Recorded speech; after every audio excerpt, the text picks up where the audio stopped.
এমন একটি জায়গার সন্ধান দিতে চলেছি যেখানে ইতিহাস কথা বলে, যেখানে স্বয়ং নিত্যানন্দ মহাপ্রভু এসে লীলা করে গেছেন। চলুন আজকের আপনাদেরকে ঘুরিয়ে দেখাই কলকাতা থেকে মাত্র 1.5 ঘন্টা দূরে অবস্থিত আদি সপ্তগ্রাম। নমস্কার, আমি কোয়েল। চলুন ভিডিওটা স্টার্ট করি। অবশ্যই বলছি খুব ভালো লাগবে আপনাদের। Good morning. আজকের তারিখ 23শে জুলাই। আজকে সকাল সকাল বেরিয়েছি আমাদের পশ্চিমবঙ্গের অপর একটি জেলা ভ্রমণের উদ্দেশ্যে। আজকের ঘরে জেলা হচ্ছে হুগলি। হুগলি জেলার আদি সপ্তগ্রামে যতগুলি দর্শনীয় স্থান আছে সেগুলো আজকের আমরা ভিজিট করব। তো আমাদের প্রথম যে দর্শনীয় স্থান আছে, যেটা আদি সপ্তগ্রাম স্টেশন থেকেও যাওয়া যায়, আবার বাঁশবেড়িয়া স্টেশন থেকেও যাওয়া যায়। আদি সপ্তগ্রাম স্টেশন থেকে গেলে একটু কিলোমিটারটা বেশি হচ্ছে, কিন্তু যদি আমি বাঁশবেড়িয়া থেকে যাই তাহলে খুব কম সময়ে পৌঁছে যাচ্ছি। যদি আপনারা বাঁশবেড়িয়াতে আসতে চান তাহলে হাওড়া থেকে কাটোয়া লোকাল ধরে চলে আসবেন বাঁশবেড়িয়া স্টেশন। শিয়ালদা থেকেও কাটোয়া লোকাল যায়। আর যদি আদি সপ্তগ্রাম স্টেশনে আসতে চান তাহলে হাওড়া থেকে বর্ধমান লোকাল ধরে নেমে পড়বেন আদি সপ্তগ্রাম স্টেশনে। তো চলুন এখন হাওড়া স্টেশন যাচ্ছি। আমার বাড়ি থেকে প্রায় 1.5 ঘন্টার মতো সময় লাগবে। আর কে কোন জেলা থেকে দেখছেন অবশ্যই আমাকে কমেন্ট করে জানাবেন।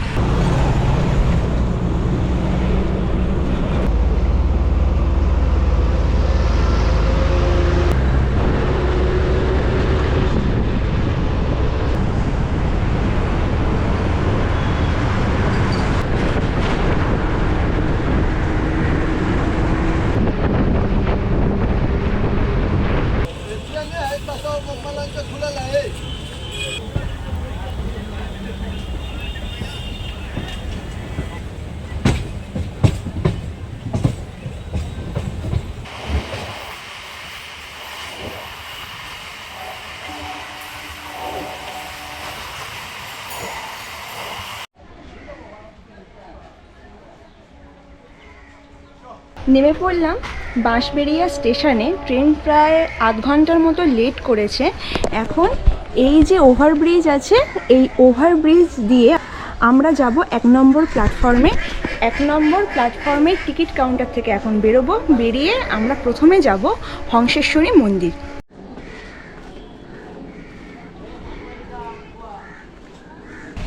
এই বাঁশবেড়িয়া স্টেশন, এই স্টেশন থেকে বেরোলাম। বেরিয়ে সামনে টোটো যাচ্ছে, ওই টোটোই করে এখন যাব হংসেশ্বরী কালী মন্দির।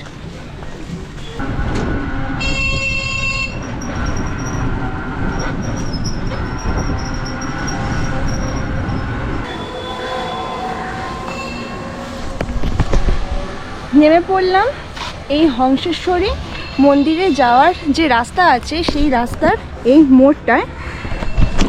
আমাদের ভাড়া নিল 10 টাকা করে পার হেড ওই স্টেশন থেকে। এখান থেকে একটুখানি হেঁটে গেলেই দেখা যাচ্ছে হংসেশ্বরী মন্দির।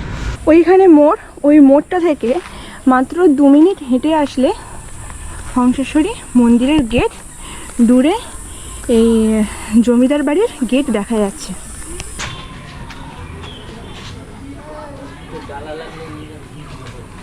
চলে আসলাম এই জমিদার বাড়ির গেট। আর এই গেটের সামনে ঠাকুরের পুজো দেওয়ার জন্য ডালা আছে। ফল দিয়ে 100। ফল দিয়ে 100। ওই দূরে দেখা যাচ্ছে হংসেশ্বরী মন্দির। আর হংসেশ্বরী মন্দিরে ঢোকার ঠিক বাদিকে এখানে গাড়ি পার্কিং, তারপর জুতো রাখার কাউন্টার আছে। মোটরসাইকেল নিয়ে আসলে 10 টাকা করে, সাইকেল নিয়ে আসলে 5 টাকা করে, জুতো রাখলে 2 টাকা। আর ভেতরে বাথরুমেরও সিস্টেম আছে।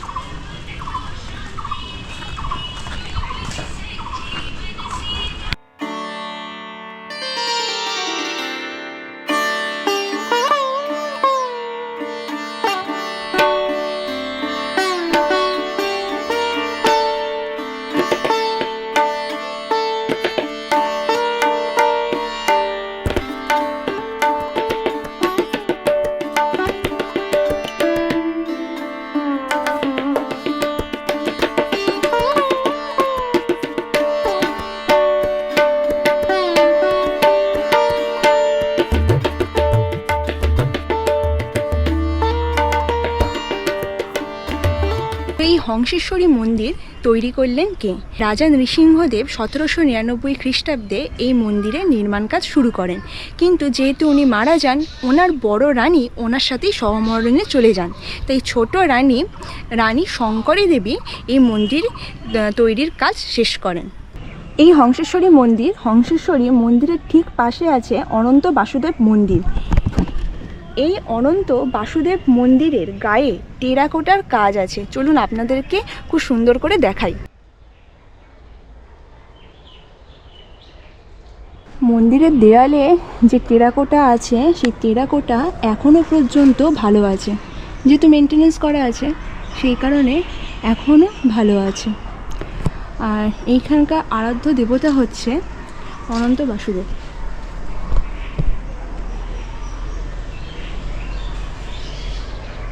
এই হংসেশ্বরী মন্দির, অনন্ত বাসুদেব মন্দির, আর ঠিক তার উল্টো দিকে আছে জমিদার বাড়ি।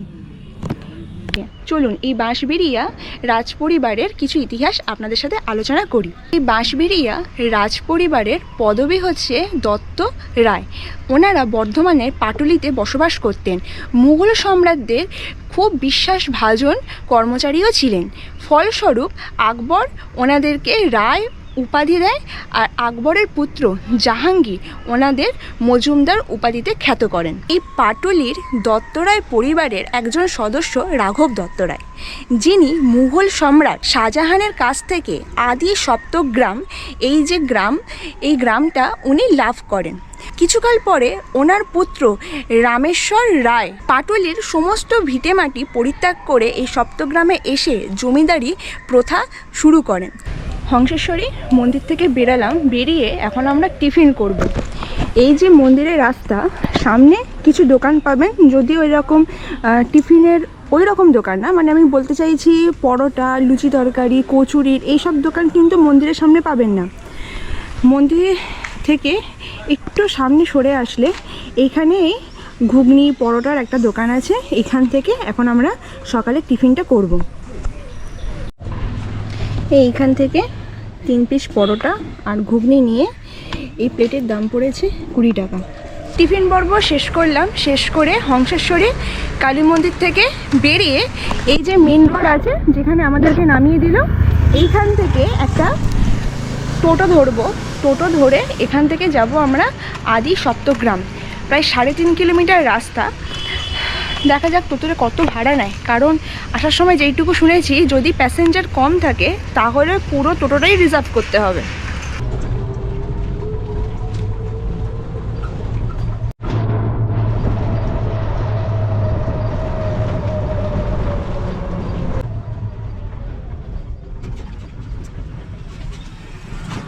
হংসেশ্বরী মন্দির থেকে আদি সপ্তগ্রাম স্টেশন পর্যন্ত 20 টাকা করে ভাড়া।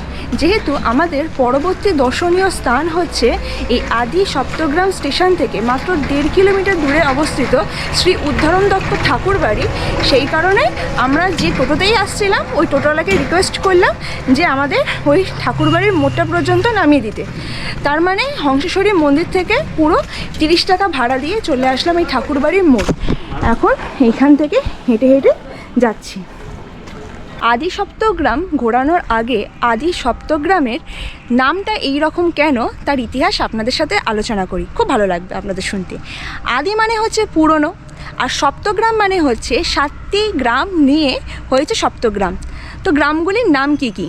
বাঁশবেড়িয়া, বাসুদেবপুর, কৃষ্ণপুর, নিত্যানন্দপুর, শিবপুর, বদলঘাটি আর শাম্বচোরা। ইতিহাসে উল্লেখ আছে এই আদি সপ্তগ্রাম বাংলার পাল ও সেন যুগের সময়কার। তখন সরস্বতী নদীর তীরে অবস্থিত এই আদি সপ্তগ্রাম একটি নদী বন্দরও ছিল, আবার একটি বাণিজ্য কেন্দ্রও ছিল। বাংলায় যখন বখতিয়ার খিলজি এসেছিলেন তখন এই আদি সপ্তগ্রামের অর্থনীতি পুরোপুরি ফুলে ফেঁপে ওঠে। পরবর্তীকালে সপ্তগ্রামে ও ব্যান্ডেলে পর্তুগিজদের আক্রমণ হয়, তারপরে সরস্বতী নদী শুকিয়ে যায়, আর এরপর থেকে এই আদি সপ্তগ্রামের অর্থনীতি যেখানে পুরোপুরি ফুলে ফেঁপে উঠেছিল সেটাও আস্তে আস্তে নেমে যায়। ওই মোড়টা থেকে মাত্র 3 মিনিট হেঁটে আসলে আমাদের দর্শনীয় স্থান হচ্ছে শ্রী উদ্ধারণ দত্ত ঠাকুর বাড়ি।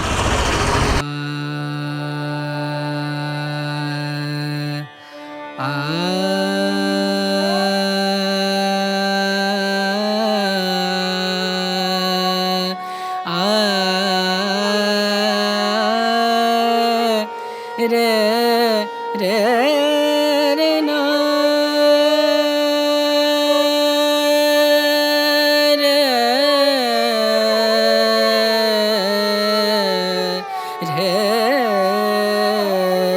রে রে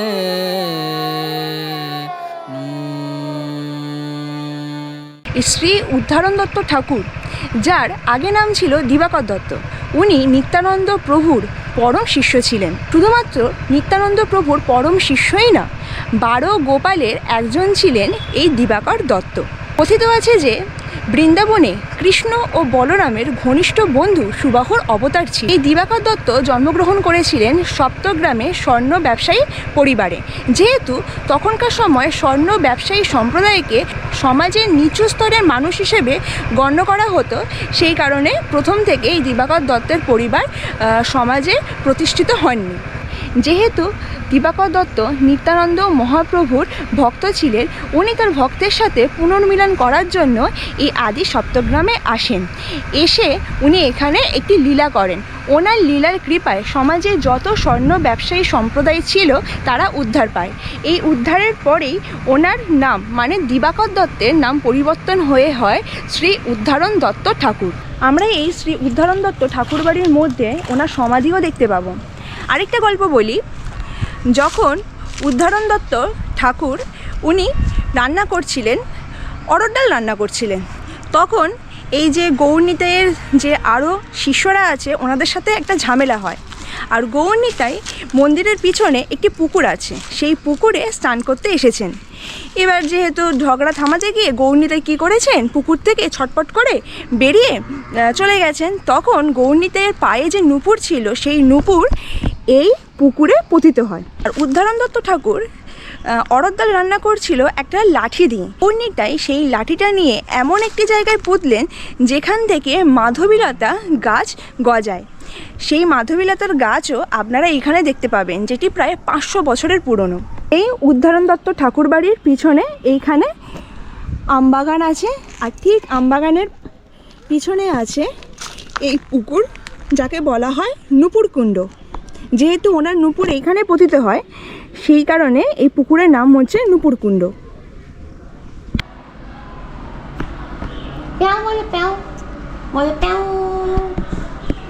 তোমার নাম কি?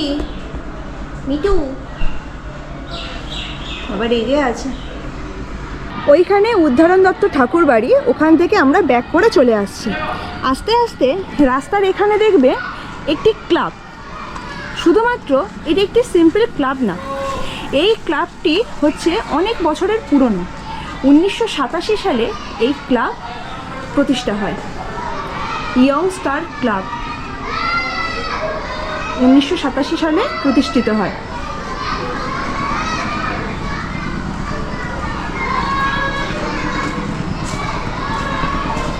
এই ক্লাবের ঠিক উল্টো দিকে আছে শ্রী শ্রী নিতাই গৌর রাধারানী বৃন্দাবন চন্দ্রের সেবাকুঞ্জ। যেহেতু আমরা যাওয়ার সময় এটা দর্শন করিনি, আর এখন যেহেতু 12টা বেজে গেছে, সেই কারণে এর ভেতরে এখন ঢোকা নিষেধ। যে কোনো মন্দির সব 12টার মধ্যেই বন্ধ হয়ে যায় এইখানে। আর এইখানে মোহিনী লজ আছে, আপনারা যদি এসে এখানে থাকতে চান থাকতে পারেন। এখানে ফোন নাম্বার দেওয়া আছে।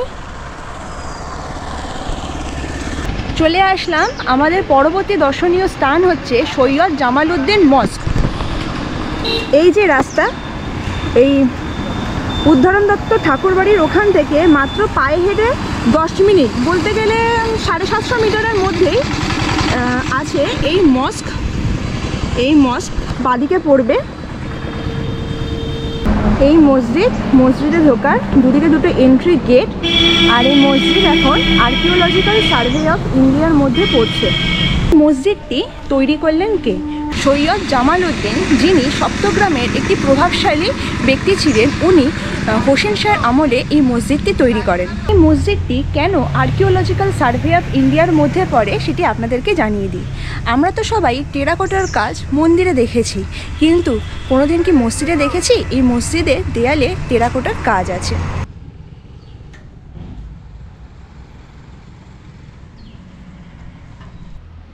এই মসজিদের ভিতরটা ধ্বংস হয়ে গেছে, কিন্তু কিছু কিছু আর্কিটেকচার বা এই টেরাকোটার কারুকার্য ভালো আছে।